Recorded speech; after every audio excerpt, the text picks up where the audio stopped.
Subscribe. Help me hit 1,000 subs. Hello and welcome. It's 9 o'clock in the morning. It's the first day of September 2022. It's 65 degrees and sunny here in Site P. We're going to have another heat wave, and I've got to do some gardening. But first, we have an extra credit question for RPG A Day 2022. Even though it's ended yesterday, there's an extra credit question, and the extra credit question is: tell a gaming story about someone else. What gaming story am I going to tell? What gaming story do I tell every year about this time? Only the single best gaming story I have in my 40 plus years of being a DM. And if you're not familiar with the story, if you're new to the channel, of course, that is the story of Rodger Yoshida, wherever he is. I love you, buddy. And the fireball. Single greatest, hilarious moment in my gaming history ever. Possibly, in the 8-year-long Freeport campaign that I ran, which had just so many great things happen to it, including the origin of the Night of the Dire Turkey and many other things, the epic Lego battle that we charted out with all the boats, so many other things.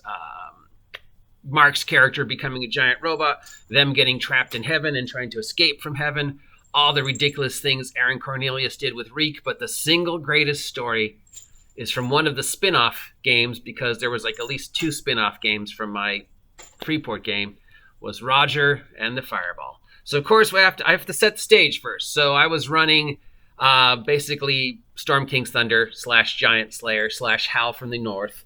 They'd already dealt with the fire giants. Whatever the first giants were, the hill giants, I believe. They had gone into the ice realm to deal with the next set of the giants, which were the ice giants. And this was a very Shakespearean ice giant encounter, where there was it was very Hamlet. The ice giant uncle had killed the ice giant king, and the ice giant son had gone insane, and so there was a lot of stuff going on that I sort of added in to give it more of a Shakespearean tragedy, basically Hamlet. There's a big spot on my shirt, isn't there? Feel to it. But during the series of events that led to them getting to the ice giant tower, they had, amongst other things, managed to acquire some blasting powder, some black powder, alchemical fire type stuff that the previous set of giants, the previous encounter, the hill giants, were going to use to blow up some bridges.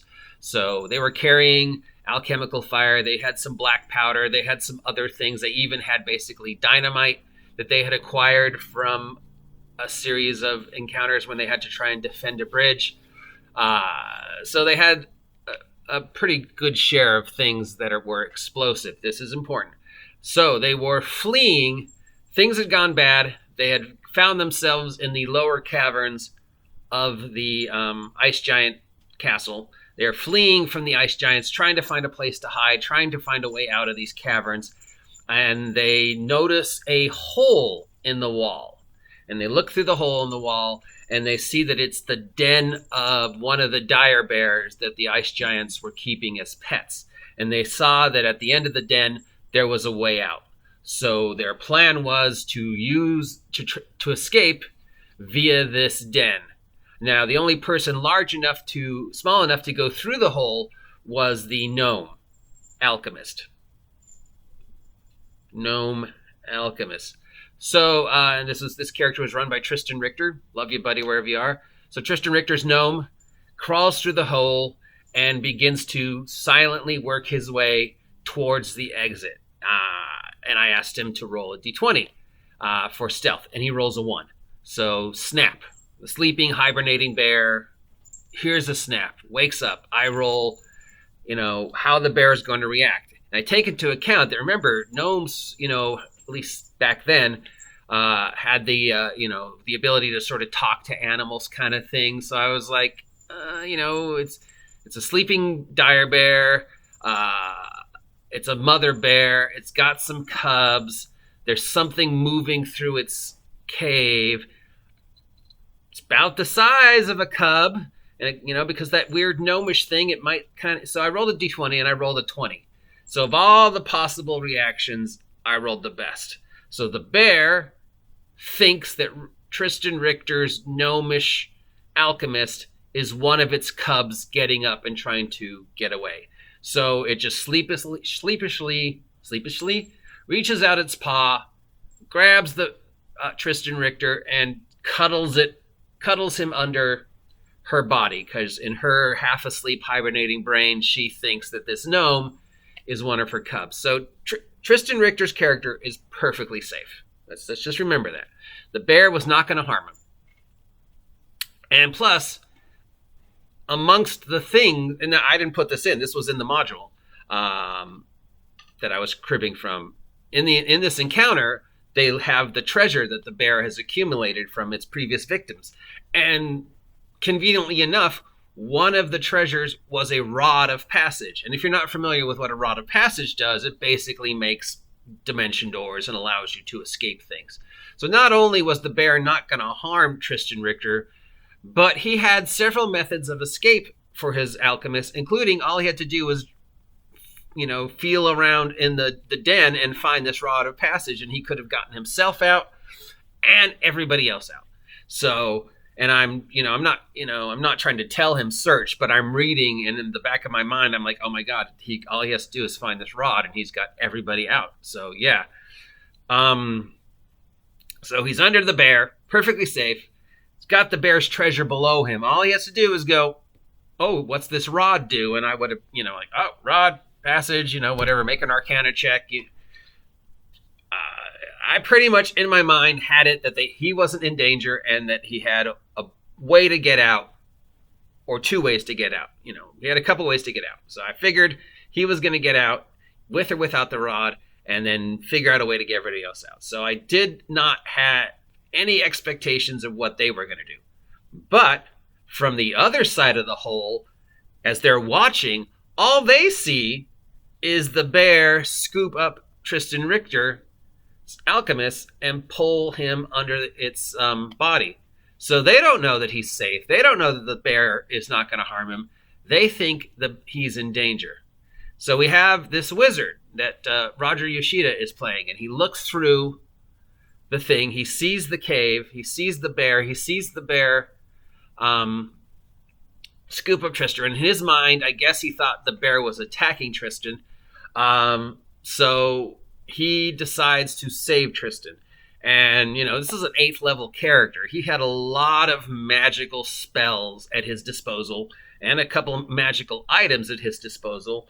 Plus, it was 17, 18 intelligence. He could have figured out multiple ways to get Tristan Richter's alchemist out of this situation, from using any one of a dozen spells he had at his disposal to simply throwing in a rope and pulling him out through the hole. All that is floating out there. Plus, in the back of my mind, I know that he's in no danger. So Rodger Yoshida's, of all the spells he could cast, you already know what spell he casts because it's in the introduction to this video, he casts Fireball.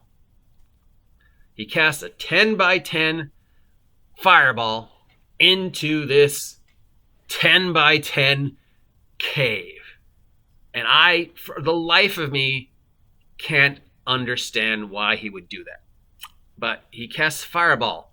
The Fireball goes off. He does like 86 points of damage because he's an evoker and he's got all these other things and maximize spell, and just, it's devastating. The bear is dead, of course. I mean, the cubs are dead. Tristan Richter has to roll his saving throw because he's caught right in the center of the fireball.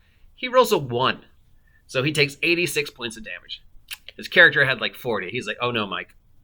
Oh no, I'm dead. I'm dead, OGGM. I'm dead. And I'm like, okay, well, if you die and you take, that much damage from failure saving throw, we could, roll to see how much of your stuff survives. I'm also rolling the saving throws for all the magic items that survive.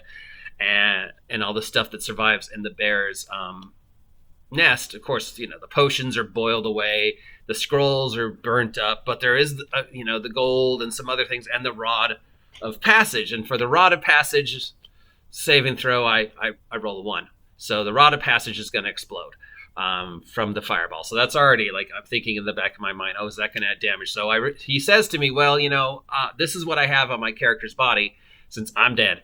4 flasks of alchemist oil, 6 sticks of dynamite, a barrel of I mean, he was a gnome, it wasn't a barrel, but he had like a bag of the blasting powder because he was an alchemist.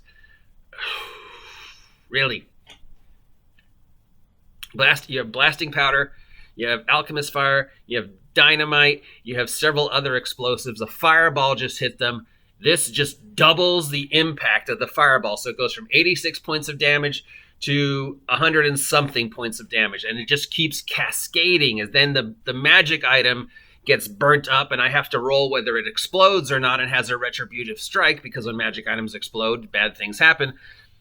Of course, it fails, so now the explosion's even larger. It's a 10 by 10 room, so it has to fill the entire room, and it keeps going. So it just cycles and gets bigger and bigger and bigger, and soon the whole cave and everybody, and there's just this rolling, gigantic cascade of fire just burning its way through the entire underneath of the ice giant's castle. And of course, since the ice giant's castle cave is being supported by wood, the wood starts burning. And then there's, it's just a series of unfortunate events where this fireball is just growing and growing and growing and growing and exploding and growing. And everybody in the party is now engulfed in fire and, rolling their fireballs versus saving throws versus fireballs. And this guy fails and this guy succeeds. This guy rolls a natural 20.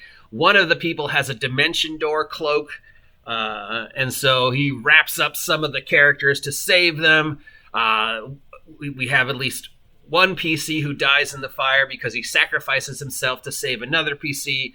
We had another PC who rolls a natural 20 and just somehow manages to James Bond themselves out of the explosion, shoot themselves out, and land in the ice. All James Bond scene. Some of the people are rescued by the guy who has the dimension door cloak. He manages to rescue 2 others. Another guy just, has his own way to go out. But basically, we lost Tristan Richter's alchemist and 2 other player characters in that explosion. And there's just no way to describe it, except the way I describe it is from the point of view of a nearby village of ice nomads. How they see it. And they just see this mountain with this ice structure atop of it explode. Almost volcanic levels of devastation. And we're just laughing, and everybody's just gripping the table with excitement, and being upset about the dead characters, but it's just such an epic, funny moment. And just, how the fireball sets off the dynamite, that sets off the blasting powder, that sets off the alchemist fire, that retributive strikes the rod of passage, which Tristan Richter could have used at any time to escape. And just, it's just an amazing moment. It's just that perfect moment of gaming, and just everybody is excited. Everybody is laughing. Everybody is just hilarious. We can't continue because it's just, plus we're dealing with 2 dead player characters and how we're going to respond to that. And, just the characters are just sitting there outside at the edge of the devastation that they have caused, and everybody's panting and laughing. And then things start calming down, and we're all just sort of reciting what just happened in our head, and we're just taking the break because we're just enjoying the moment. And I take a deep breath, and I look at Rodger, and I go, because he's an 8th level wizard, had so many options to cast, and he's just got this ashen look on his face. He's not laughing through the whole thing. He's just sitting there for the, the aftermath and the laughter and everything with this ashen look of his face, this look of shock. And I look at him and I go, why? Why did you do that? And with this ashen look on his face, because, he's just basically killed 2 player characters, He looks right across the table at me and says, "I thought Fireball was a precision spell." I thought Fireball was a precision spell.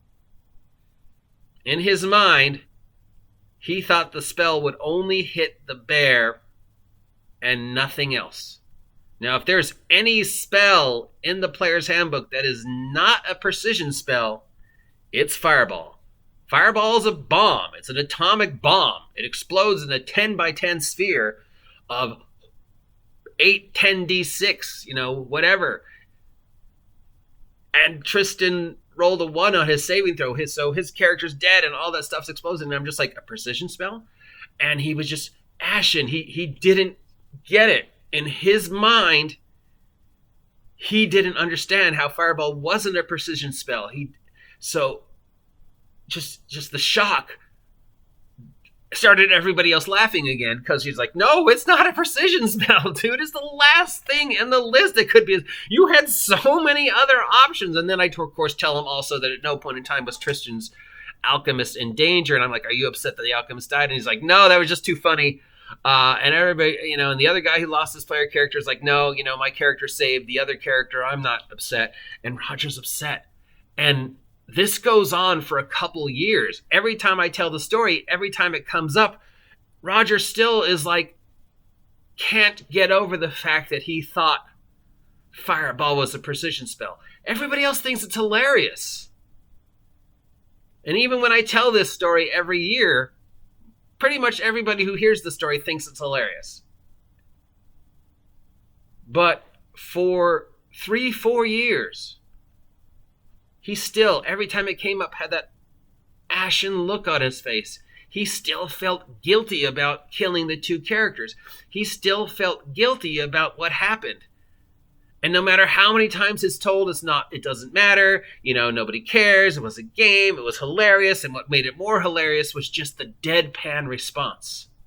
I thought Fireball was a precision spell. Now, I haven't spoken to Rodger in a long time. I don't know what happened to him. He stopped showing up, and just for some reason, he stopped talking to me. The last time I think I interviewed him about the story a couple years ago, and he'd learned to take a little bit of the laughter and understand that it was just a game and it didn't matter and everybody had a good time. But still, you could see in his eyes that on some level, he still thought Fireball was a precision spell, and he just couldn't make and that's just, I can't tell this story any better than I'm telling it, but I just, trying to convey the emotion of that moment and how excited everybody was and how ridiculously funny it was to everybody at the table, and just except for the one person who for some reason didn't make the connection that Fireball is not a precision spell. Perhaps he was thinking Firebolt or Fire Arrow, or I don't know what he was thinking. Even when I interviewed him, he still said, whether jokingly or not, that he, in his mind, it was a precision spell. So he did not think the 8d6, 80 points of damage explosion would happen. And he sure as hell didn't think he would have killed Richter's character, or that the cascading series of unfortunate events would have happened, costing the life of another player character and becoming the single greatest story that I can tell in my history as a DM. I mean, I've got other great stories, the kidnapping of young Keg, a couple other ones, the dire turkey, my Suicide Squad adventure I ran, the escape from heaven. But this story I have to tell at least once a year, because I think it's hilarious, but it's also, I think, sort of a cautionary tale. And I don't know, maybe the reason why Rodger doesn't talk to me anymore is he thinks I just brought it up too much and was making fun of him. I don't know. So wherever you are, Rodger Yoshida, if you're in the sound of my voice, I love you, buddy. I miss you. I hope you're okay. And if you were ever offended by the hilarity and the joy I take out of this story, I'm sorry. I never meant to hurt your feelings, but this is a great story. It's hilarious. It's funny. It's just an epic moment of gaming that I can never, ever recreate. And so I tell it every year for RPG a Day because, yeah, I don't know if I could ever top that. Anyways, I'm the OG GM for this last extra credit question of RPG a Day. What is your most epic story from your years of being a game master? Let me know. Until then, this will be it for another year. I won't be doing RPG a Day again until August of next year, so I hope you've enjoyed this daily series of questions and answers. If you have any questions you want to ask me, let me know. We can always do a Q&A. Till then, Fireball is a precision spell.